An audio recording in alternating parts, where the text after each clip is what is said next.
Assalamualaikum warahmatullahi wabarakatuh. Perkenalkan, nama saya Arka Lamsyah. Selaku pemuda Indonesia yang cemas dengan adanya vaksinasi anak. Saya sebagai rakyat Indonesia mengkritik dengan yang baru-baru ini adalah pemaksaan vaksinasi anak yang dilakukan oleh oknum guru-guru demi kepentingan agar kesehatan anak lebih terjamin. Ini yang saya kritik, ini yang menarik di tahun-tahun ini adalah vaksinasi anak. Banyak unsur pemaksaan. Jika tidak divaksin, anak-anak Indonesia tidak bisa sekolah. Ini apa maksudnya? Apa pemerintah ingin membunuh anak-anak bangsa Indonesia? Anak-anak generasi muda, anak-anak generasi tahun depan, atau tahun-tahun yang akan mendatang. Ini adalah suatu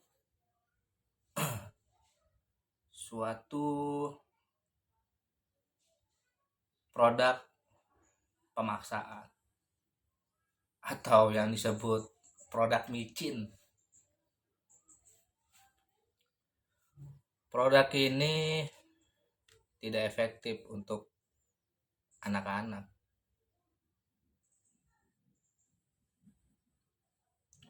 Anak-anak yang ingin masuk sekolah harus divaksin. Bagi saya ini kurang efektif.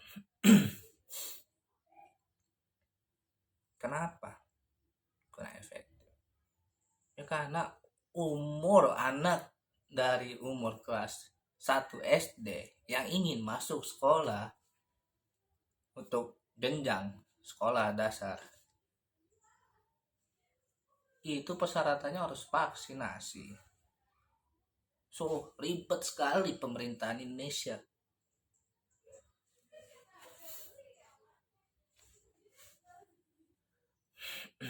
Bagi saya akan menolak adanya vaksinasi anak.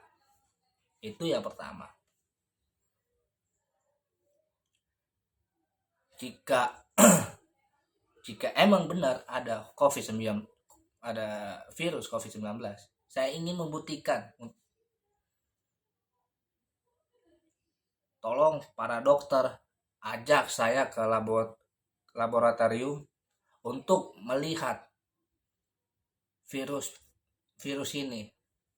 Saya masih kurang percaya apakah virus ini nyata atau proyek para dokter se-internasional demi kepentingan proyek.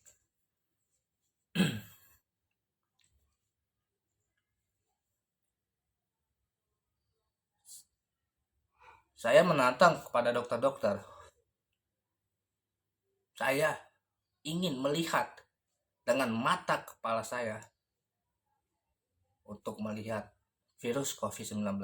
Seperti apa sih bentuknya?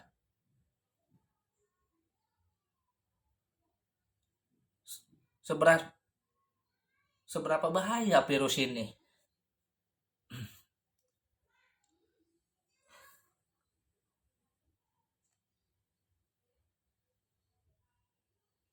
Saya akan menantang para dokter-dokter untuk melihat virus COVID-19 ini di laboratorium. Seperti apa sih bentuk virus ini? Apa virus ini cuma hanya mainan dari tahun 2020 hingga 2022. Menurut saya virus ini sangat bodoh. Saya ketawa dengan virus ini. Awal virus datang, saya mengikuti perkembangan virus COVID-19 ini. Dari virus COVID-19 sudah aman melakukan PPKM. Muncul lagi virus Delta. Apa itu? Kok banyak varian-varian virus-virus ini? Layakkah seperti makan seblak? Bermacam-macam rasa ada virus ini. Bahkan nanti habis adanya virus Omicron, pasti ada virus durian. Karena sakitnya para dokter, sakitnya akal sehatnya para dokter Indonesia sampai membodohkan rakyat Indonesia demi kepentingan proyek-proyek Anda.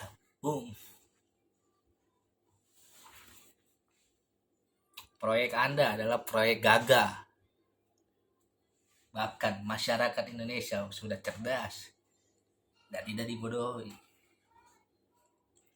Virus ini tidak mempan untuk umat Nasrani.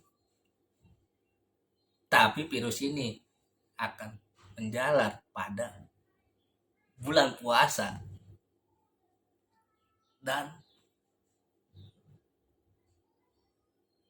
libur Idul Fitri. Ini virus ini yang luar biasa. Kenapa sih masih ada settingan-settingan kalian itu? Kalian itu agama Islam, Bung. Ini pemerintahan Indonesia ini lucu. Kalian itu kok melarang melakukan ibadah puasa, sholat tarawih, bahkan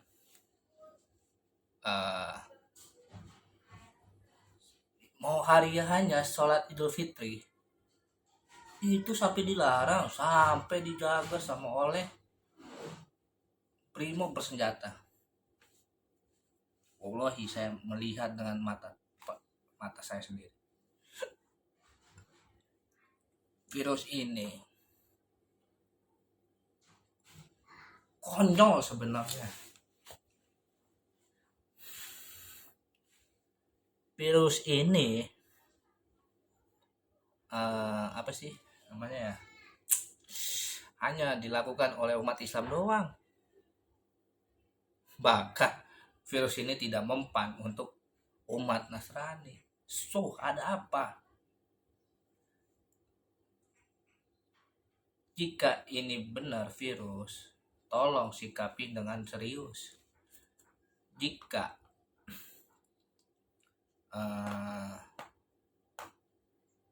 ini virus main-mainan buat umat Islam, kita rakyat Indonesia sudah tidak percaya sama pemerintahan Indonesia. Nol besar.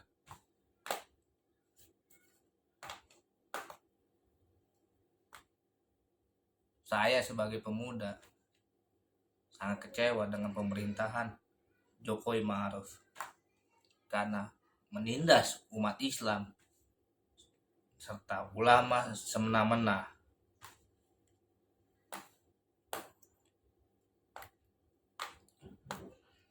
Virus ini alerginya sama umat Islam. Saya herannya gitu aja, Bu. Alerginya sama umat Islam yang katanya tidak boleh melakukan sholat tarawih dan berjaga jarak. Sedangkan di Nasrani melakukan ibadah itu dempet-dempetan, Bung. Kok aneh loh. saya menanggapi, apakah Pancasila sudah tidak ada harga dirinya? Apakah negara kita sudah dikuasai komunis? Apakah ini adalah virus komunis yang ingin masuk ke Indonesia? Saya rasa virus ini adalah virus komunis saya internasional.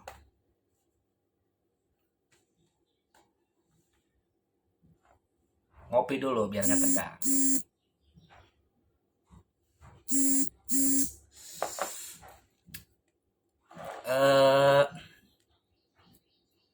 Saya tertarik dengan Babe Aldo.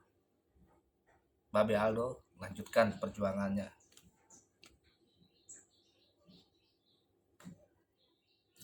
untuk membela rakyat Indonesia. Saya akan membela juga, membela kepentingan rakyat Indonesia yang dibodohkan oleh pemerintahan Indonesia.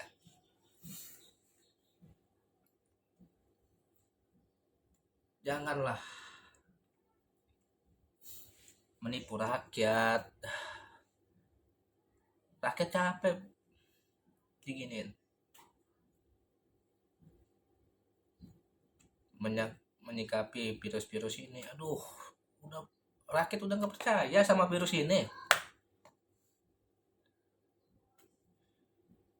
Yang dibilang Bapak Jokowi, jangan keluar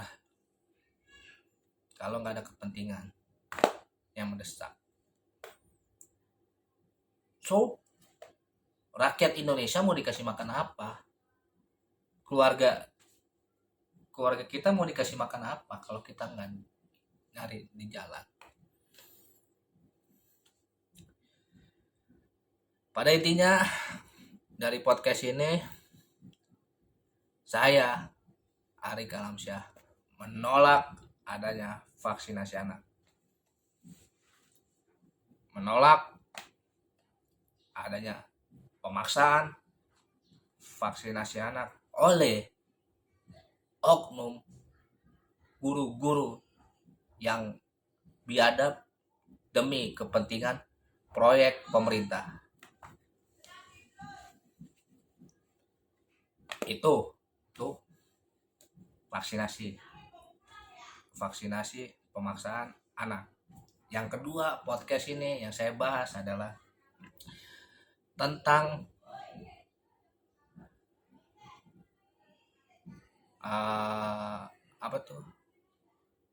pemindahan ibu kota ke Kalimantan.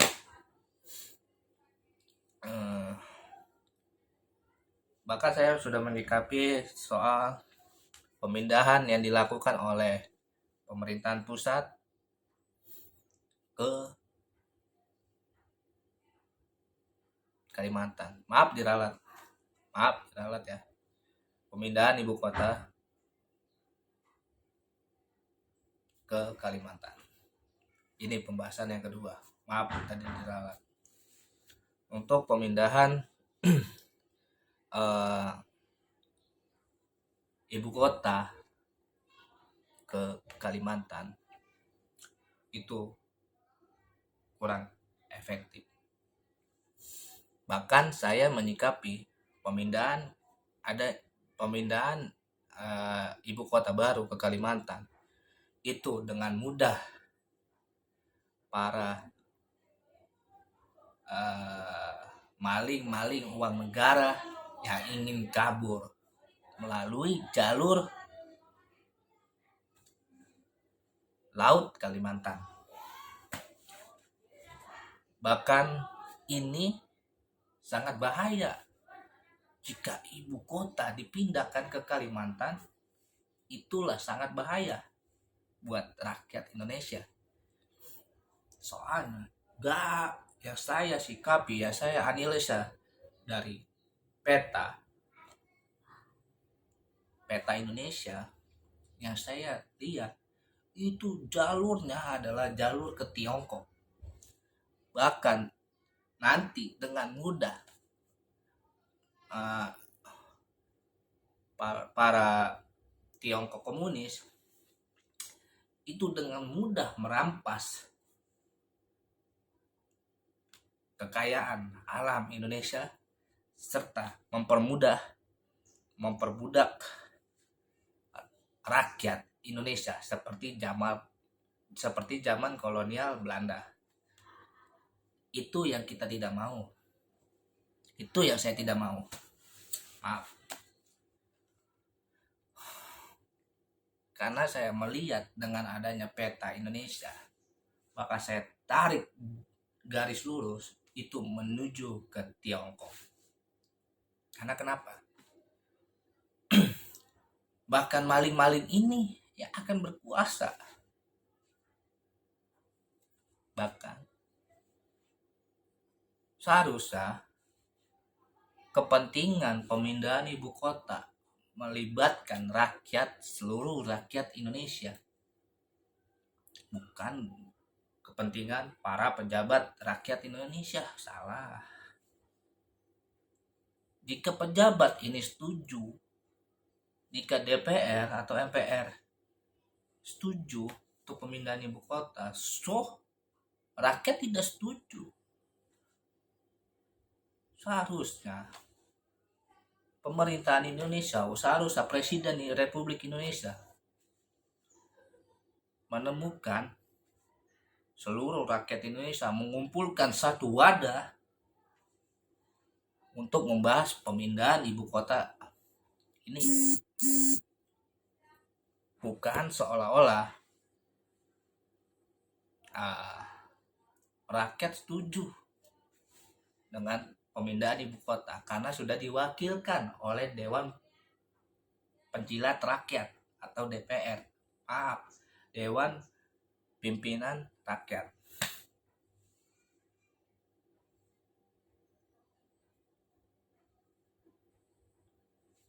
Inilah yang rakusnya para pejabat-pejabat dan tidak mementingkan rakyat Indonesia.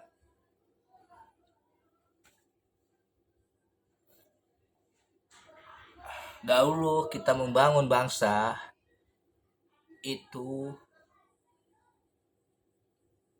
minta persetujuan kepada rakyat. Presiden meminta persetujuan kepada rakyat dengan langsung turun ke lapangan dan sosialisasi kepada rakyat Indonesia, bukan melalui media.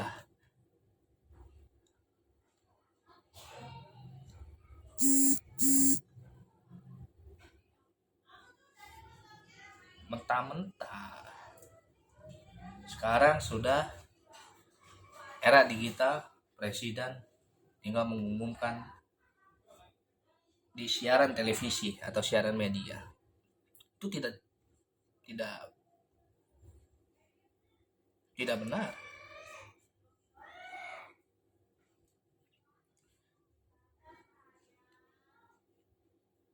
Demi kepentingan politik, seharusnya presiden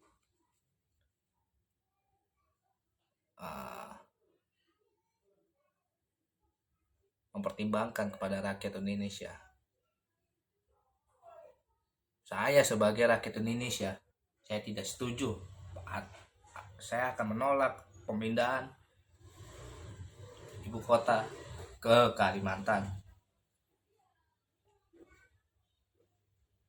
Karena ini dampaknya sangat fatal jika pemerintahan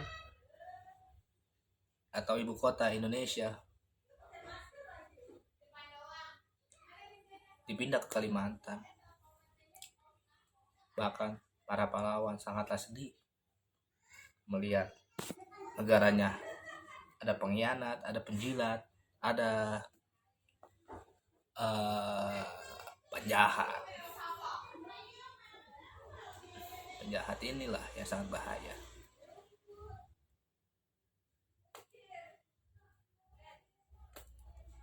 Jangan membodohi masyarakat lah, intinya mah. Kalau ingin pemindahan ibu kota, bicarakan dulu sama rakyat, bukan bicarakan kepada Dewan Pimpinan Rakyat, bukan DPR RI, tapi rakyat. DPR yang nggak ada apa-apa kalau nggak ada rakyat kok. Sidangin banyak sidang-sidang yang saya sampai pusing soalnya tanya, ini politik Indonesia gimana sih? Alur pemerintahan Indonesia kita sangatlah zalim, sangatlah tidak elegan dan tidak efektif. Poin kedua, saya pribadi sebagai rakyat Indonesia menolak pemindahan ibu kota ke Kalimantan. Itu poin kedua. Yang ketiga, saya akan membahas tentang presidensial threshold. Adanya rakusnya pemerintahan Indonesia atau pihak kabinet Jokowi Ma'ruf ini sangatlah rakus. Bahkan demi kepentingan mereka untuk melancarkan proyek-proyek, ingin presiden 3 periode. Ini sudah melanggar undang-undang demokrasi, undang-undang reformasi 98.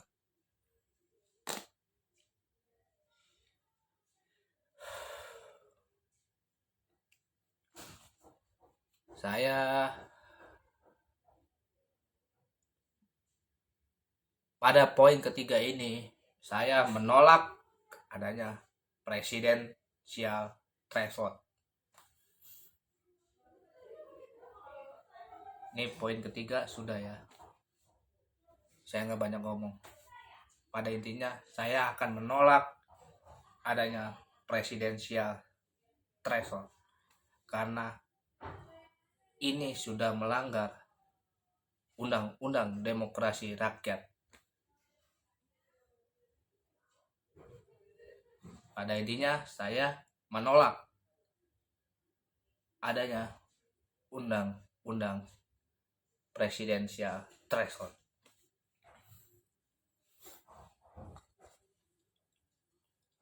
Sampai sini saya ucapkan dan saya mohon maaf kalau jika saya ada salah-salah kata dari vlog ini atau podcast ini.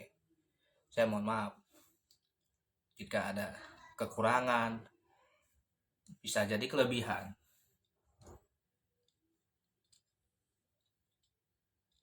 Mohon maaf jika saya ada salah-salah kata. Sekian dari saya. Wassalamualaikum warahmatullahi wabarakatuh.